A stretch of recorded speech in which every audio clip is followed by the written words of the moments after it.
Panchayat voter তালিকায় বিসঙ্গতির প্রতিবাদে Ramkrishnanagar circle অফিসে ধর্ণা কংগ্রেসের। পরিকল্পিতভাবে সাধারণ জনগণকে হয়রানির অভিযোগ। একই পরিবারের সদস্যদের ছিন্ন ভিন্ন করে বিভিন্ন ওয়ার্ডে নিয়ে হয়রানি বরদাস্ত করা হবে না, হুঙ্কার কংগ্রেসের।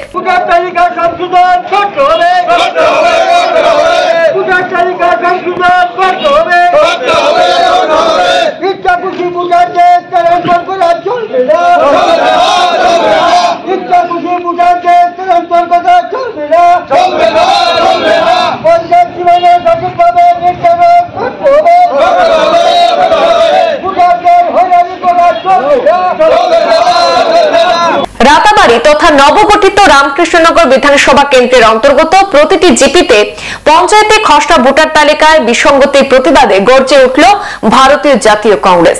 কংগ্রেসের দুর্লভ ছয় এবং রামকৃষ্ণনগর ব্লক কংগ্রেসের নেতৃত্বে সোমবার শতাধিক কংগ্রেস কর্মী রামকৃষ্ণনগর সার্কেল অফিসে ধর্ণা কর্মসূচি পালন করেন। রামকৃষ্ণনগর ব্লক কংগ্রেস সভাপতি হিমাংশু শেখর দেবরায় বলেন, এটা কি ধরনের ভোটার তালিকার খসড়া প্রকাশ হয়েছে? খসড়ায় সাধারণত 2-4 জনের নাম বাদ পড়ার কথা ছিল, কিন্তু প্রথম যে খসড়া বের হয় তাতে দেখা যায় এক একটি ওয়ার্ডে শত শত জনগণের নাম বাদ পড়েছে। পরবর্তীতে আরেকটি খসড়া প্রকাশিত হয়েছে, আর এতেও দেখা গেছে ভুলে ভরা। একটি পরিবারের সদস্যদের ছিন্ন ভিন্ন করে পরিকল্পিতভাবে বিভিন্ন ওয়ার্ডে নেওয়া হয়েছে। একটি ওয়ার্ডের জনগণকে 8-10 কিলোমিটার দূরে ভোট কেন্দ্রে নিয়ে যাওয়া হয়েছে।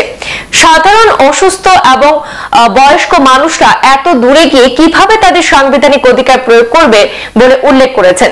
তিনি বলেন, জনগণকে সম্মিলিতভাবে এই অনৈতিক এবং পরিকল্পিত ষড়যন্ত্রের বিরুদ্ধে রুখে দাঁড়াতে হবে।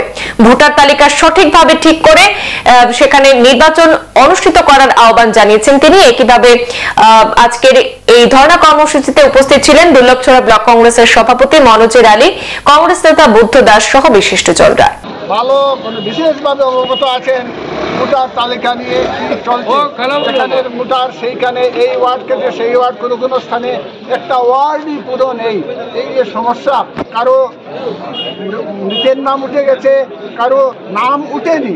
এই যে চরম বিশৃঙ্খলা, যেটা এই অঞ্চলের লোক আর কোনোদিন দেখেনি এত বিশৃঙ্খলা ভোটার তালিকা নিয়ে। এটা সংশোধন তো করতে হবেই, তাছাড়া যে স্থানান্তর করছে এক স্থানের ভোটার অন্য স্থানে নিয়ে, মানে চরম হয়রানি। এটা কি জন্য কি উদ্দেশ্যে করছে আমরা বলতে পারি না। মানে এই গোটা পঞ্চায়েত ব্যবস্থা এবং নির্বাচনটাকে পণ্ড করবার জন্য কিনা, তাও একটা সন্দেহ করার কথা।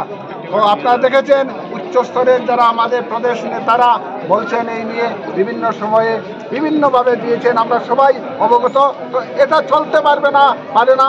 আমরা যদি এই সঠিক সময়ে প্রতিবাদ করে রুখে দাঁড়াতে না পারি, তাহলে এটা একটা বিশেষ দুর্ঘটনা রূপে চিহ্নিত হয়ে থাকবে, ইতিহাস কলঙ্কিত হবে। কারণ নাগরিক, এই দেশের নাগরিক হওয়া সত্ত্বেও যদি ভোটাধিকার প্রয়োগ করতে পারে না, একটা ভোটারকে যদি 8-10 কিলোমিটার দূরে যেতে হয় তার ভোটাধিকার প্রয়োগ করবার জন্য, সেটা কীরকম সম্ভব? তাছাড়া আমরা জানি অনেক বয়স্ক লোক আছেন, অথর্ব লোক আছেন, পঙ্গু লোক আছেন, ওরাই বা কীরকম যাবেন? সেরকম কোনো ব্যবস্থা নেই। ইতিমধ্যে 2বার সংশোধন হয়ে গেছে, যেটা লেটেস্ট সংশোধন হয়েছে গত পরশুদিন সম্ভবত, সেটাও দেখা যাচ্ছে ভুলে ভরা। তো আমরা প্রতিবাদ করছি। আমরা যদি প্রতিবাদ না করি, জনগণের পাশে না দাঁড়াই, তো জনগণ কি করবে? দেখা তো পারে না। ফরম্যাট যেটা আছে, আমরা বলছি সবাইকে নির্দিষ্ট ফরম্যাটে আবেদন করবার জন্য নির্দিষ্ট স্থানে গিয়ে, আর আমরা দলীয় আজকে সমগ্র করিমগঞ্জ জেলায় প্রতিটা ব্লকে এইভাবে একইভাবে প্রতিবাদ জানানো হচ্ছে। আমাদের একটাই কথা, যে সবাই যেন একতাবদ্ধ হই এবং সব জায়গা, পুরো ডিস্ট্রিক্ট, পুরো বরাক উপত্যকার কথাই বলছি আমি, যে আমরা যেন এটা প্রতিরোধ করতে পারি। সুষ্ঠু সুন্দরভাবে নির্বাচন, পঞ্চায়েত নির্বাচন হোক, এটাই আমাদের কাম্য। শান্তি শৃঙ্খলা বজায় থাকুক, যাতে কোনো ধরনের সাম্প্রদায়িক ভাব বিদ্বেষ আসে না। সংবাদ এই পর্যন্তই, ফিরছি পরবর্তী অন্যান্য আপডেট নিয়ে। ধন্যবাদ।